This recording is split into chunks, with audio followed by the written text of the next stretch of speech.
Здравствуйте, уважаемые телезрители! В студии Арифа Кабба мы вновь собрали для вас самые важные события и тенденции вокруг Абхазии. Все, что актуально на данный момент, что касается нас прямо или косвенно, или влияет на имидж республики. Итак, начнем. Запад замораживает женевские дискуссии, считает глава Комитета Совета Федерации по международным делам Григорий Карасин. По его мнению, Россия и ее союзники должны учесть это. Новая туча заходит над Южным Кавказом. Западники в азарте конфронтации с Россией фактически замораживают полезный формат переговоров в рамках женевских дискуссий по безопасности на Южном Кавказе. Абхазия, Южная Осетия, Грузия, Россия, США при участии ОБСЕ, ООН и Евросоюза. Что ж, страдать и волноваться теперь придется народам нашего общего с Южным Кавказом региона. Мы должны это учитывать и готовиться, написал Карасин в своем телеграм-канале. По его словам, женевские дискуссии были надежной страховочной сеткой от обострения в регионе Южного Кавказа. Россия всегда ответственно участвовала в его работе, а также в созданных в рамках женевских дискуссий механизмов по реагированию на инциденты. Наверное, относительная предсказуемость уже не вписывается в планы Вашингтона, отметил Карасин. Ранее официальный представитель МИД России Мария Захарова заявила, что российская сторона получила от сопредседателя международных женевских дискуссий уведомление об отмене планировавшегося на 21-22 февраля очередного 57-го раунда и его переносе на 4-5 апреля. В качестве обоснования этого решения был приведен аргумент, что февральские сроки подходят не всем участникам. Как подчеркнула Захарова, это уже второй подряд перенос раунда. Ранее тройка международников отменила декабрьское заседание, сместив его на февраль. В 2022 году вместо плановых 4 встреч прошла лишь одна. В ответ МИДы Абхазии, Южной Осетии и России отказались встречаться с сопредседателями женевских дискуссий для консультации, объяснив это ангажированностью их действий. Женевские дискуссии регулярно проводились с октября 2008 года. Основной вопрос дискуссии – подписание документа о неприменении Грузии силы. Москва, Цхинвал и Сухум призывают Тбилиси подписать это соглашение, но Грузия, не признающая независимости своих бывших автономий, настаивает, что обязательства и неприменение силы должна взять на себя якобы Россия. Абхазия и Южная Осетия подчеркивали, что Грузии следует заключить это соглашение именно с двумя республиками, а не с Российской Федерацией, которая не является стороной конфликта. На фоне этого многие аналитики размышляют о возможной нормализации отношений России и Грузии и будет ли за этим следовать изменение позиции Москвы по Абхазии и Южной Осетии. По мнению вице-спикера Государственной Думы России Бориса Чернышова, это совершенно исключено. Об этом он заявил в интервью, которое публикует канал «Многополярность». Исключено. Для нас Абхазия и Южная Осетия – это не просто союзники, это настоящие братские народы. Мы огромные ресурсы направили на поддержку этих двух стран и всегда рассчитываем на такой же братский ответ. И мы видим, что он есть, заявил вице-спикер Думы. Он отметил, что интеграция происходит, но при этом российская сторона уважает независимую позицию, которая есть у стран в отношении многих своих ключевых вопросов. Также в интервью автор канала «Многополярность» Эдгар Гвоздава и вице-спикер Госдумы Борис Чернышов обсудили ключевые тенденции мировой политики, потенциальные новые горячие точки мира, отношения Москвы и Тбилиси и другие вопросы. Сейчас вашему вниманию мы представляем интервью с политологом Бесланом Хагба, с которым мы обсудили вышеподнятые темы. Здравствуйте, Беслан Алексеевич. Здравствуйте. Хотелось бы поговорить с вами о некоторых текущих актуальных вопросах. В первую очередь, это о том, что вообще происходит и произошло с форматом женевских дискуссий. Как вы знаете, я уверена, что вы в курсе, что сопредседатели здесь не были приняты после того, как они отменили очередной раунд. Да? И вообще за 2022 год из всех предполагавшихся встреч была только одна из 4. Вообще, что происходит вот вокруг этого формата, как вам кажется? Вы знаете, когда говорим о женевских дискуссиях, когда она сложилась вот после конфликта 2008 года, определенные надежды возлагали, что какое-то доверие все-таки между Россией и конфликтующими странами, прежде всего Грузией, конечно, участниками с нашей стороны Абхазии и Южной Осетии может сложиться, и мы выйдем из конфликтной ситуации, да, и будут решаться вопросы гуманитарного характера. Между прочим, такие вопросы решались. Я не говорю, что произошел какой-то прорыв, связанный с этим форматом, что вот этот конфликт разрешен и так далее, и так далее. вряд ли это случится в ближайшее время. А вот почему такой срыв сейчас произошел, я все-таки допускаю, что это связано с теми событиями, которые происходят сейчас в Украине, тем недоверием, как они подчеркивают, да, вот к России, к враждебным отношениям, вот, и в контексте этой политики можно рассматривать и женевские дискуссии. Но это не значит, что в ближайшее время опять не возникнет вопрос этой встречи, решения тех вопросов, которые вообще всегда выдвигали на повестку, да, вот на повестку, да, вот женевские дискуссии, потому что все-таки, я считаю,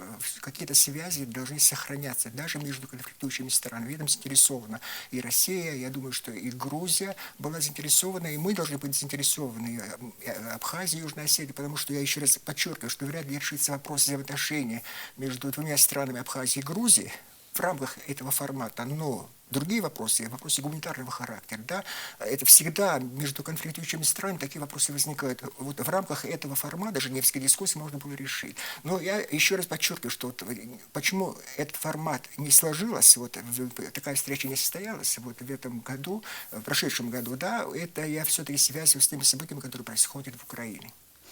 То есть вам все-таки кажется, что намеренно, да, вот эти переносы, они имеют намеренно характер? Да, учитывая, что все-таки нынешнее политическое руководство правительства Грузии не так агрессивно себя повело по отношению к специальной военной операции, вполне возможно, что в ближайшее время какие-то встречи возникнут, вот необходимость такой встречи.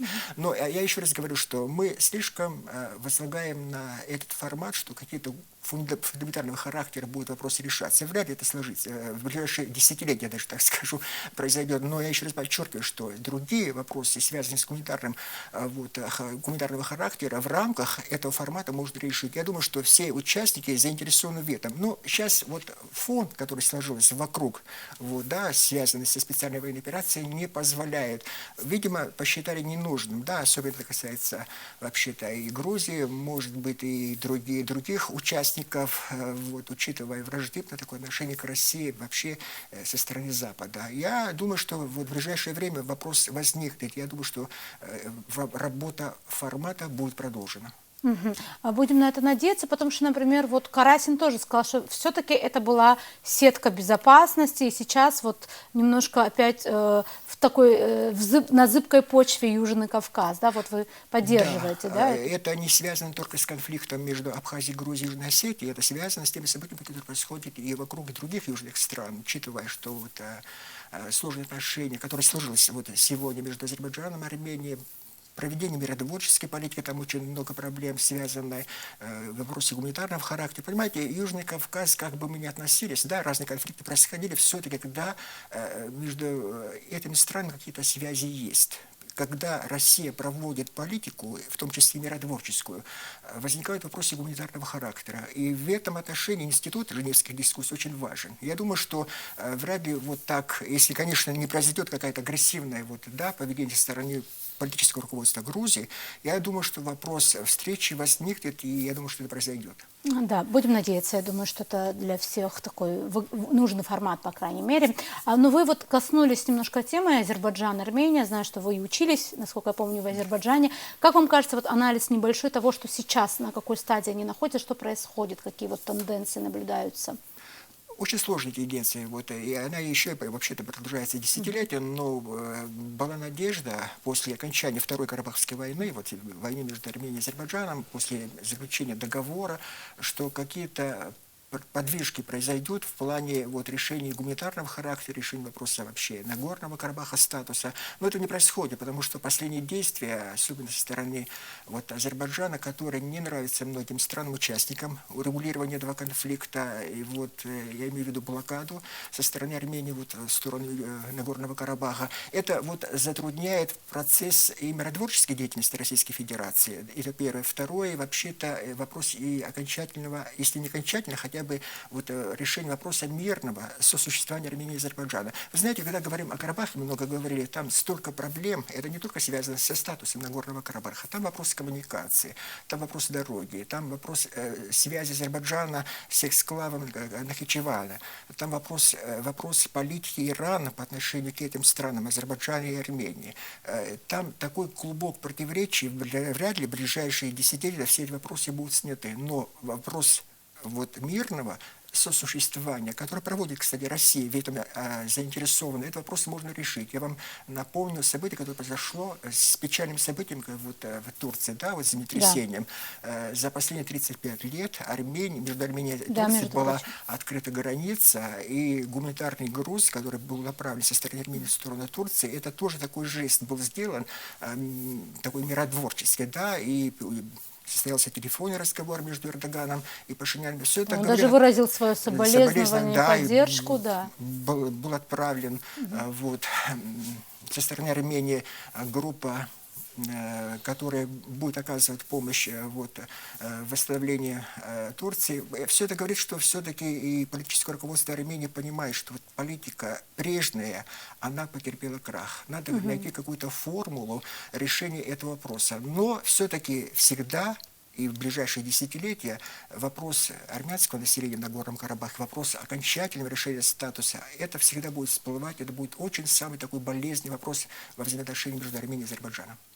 Хорошо, немножко о другой теме. Вот сейчас пророчат такие, скажем так, потепление отношений между Россией и Грузией. Об этом говорит и вот решение о возобновлении авиасообщения, и некоторые другие вещи тоже. Как мы понимаем, это, конечно, тоже связано с тем, что Грузия не присоединилась к санкциям, да, против России, многим таким вещам. Но, во-первых, действительно ли, какого уровня будет потепление этих отношений? Вот, действительно ли все так радужно, как многие пытаются представить? И, знаете, вот когда говорят о потеплении между Россией и Грузией, вряд ли кардинально какие-то изменения произойдут в ближайшее время. И я понимаю, о чем вы говорите, да, вот такое сдержанное поведение правительства Грузии по отношению к специальной военной операции, да, это понравилось в Москве, выразили одобрение, но все-таки не будем забывать, что и даже правительство Грузии всегда называет до сих пор Грузию оккупировавшей свою часть территории, которая, она имеет в виду прежде всего Абхазию и Южную Осетию. Это первое. Второе. Здесь, знаете, прежде всего носит такой характер экономический. В этом заинтересована прежде всего Грузия, потому что буквально вот в 2022 году Россия вышла в торговле с другими странами на второе место после Турции, я имею в виду Грузию. Да? Вот, это очень такой существенный вот, вклад, который вносит Россия в социально-экономическое развитие вот, Грузии. Это первое. Второе. Правительство Грузии называет, что вот авантюрное такое поведение, которое раньше имело место, когда президент был Саакашвили, она привела к краху Грузии. Вот стараются избегать вот таких авантюрных шагов. Но это не значит, что этого не может произойти даже в ближайшее время. Давайте будем откровенны. Все-таки сдерживающим фактором по отношению к Абхазии и Южной Осетии, я имею в виду такое агрессивное поведение со стороны Грузии, это прежде всего российский фактор. Вот то, что произошло в 2008 году, это не позволяет, я имею в виду признание, вот, международное вот, признание государственной независимости и суверенитета Абхазии и Южной Осетии, это вот такой, знаете, такой перелом, который произошел и будет играть очень существенную роль в строительстве нашей страны, и вряд ли какие-нибудь изменения вообще в современной истории произойдут в этом отношении. И, видимо, правительство Грузии понимает, что все-таки лучше наладить какие-то даже экономические отношения вот, в современной истории, вот, в современных вот, таких событиях, которые происходят, тем более, если она отвечает интересам Грузии. Но там есть и другие политики, например, президент Грузии, которая открыто, всегда враждебно выступала против России. Она говорит, что мы должны поддержать Украину. И надо иметь в виду, что вообще-то Зурабишвили это такой политик, который выросла в такой атмосфере, это продукт, можно сказать, политической культуры Запада. Она там училась, она приехала в Грузию. Всегда она отличалась таким антироссийским отношением в своей деятельности, политической деятельности. Когда она работала в МИД Грузии, когда она была послом Грузии, Франции, вот, в Грузии. И вот ее заявление, что мы должны открыто поддержать Украину, она не получила поддержку со стороны правительства Грузии. Этим вот такая реакция со стороны Москвы и России, что все-таки какое-то подопление произойдет между двумя странами. Вы знаете, вот когда говорим еще такой фактор. Всегда Россия была заинтересована в восстановлении нормальных отношений с Грузией. Это было такое, знаете, еще начиная вот с 19 века или раньше. Да. И надо иметь в виду, что потепление, конечно, произойдет. Ну, вопрос когда. И у нас в Абхазии, в нашем обществе всегда вызывает такая, знаете, вопросы, а что с нами произойдет? Да. Вот мы должны таким образом повести в строительстве нашей страны, в строительстве институтов государственности, чтобы в политическом руководстве России не возникло никаких вот намерений в будущем, даже в ближайшие, не знаю, десятилетия, что те решения, которые были сделаны, шаги, которые были сделаны в 2008 году, они не подлежат пересмотру. Потому что это будет отвечать, во-первых, интересам Российской Федерации в плане стабильности на Южном Кавказе, это первое, в плане продвижения своих интересов на Южном Кавказе. Если вот мы сможем хотя бы какой-то порядок навести у себя, я уверен, что вряд ли когда-либо Россия изменит свое отношение к Абхазии и Южной Осетии. Я считаю, что вообще-то, знаете, мяч на нашей половине поля. В современной истории. Все зависит от нас. Вы имеете в виду о том, что все-таки что мы сделаем с государством, насколько правильно. оно будет развито? Да, потому что, знаете, надо иметь в виду, что 2008 год – это важнейший этап развития нашей страны. Такого никогда не было, чтобы государственный суверенитет Абхазии признавала другая страна, теперь тем более великая держава. Вы знаете, какая-то страна может себе позволить отозвать.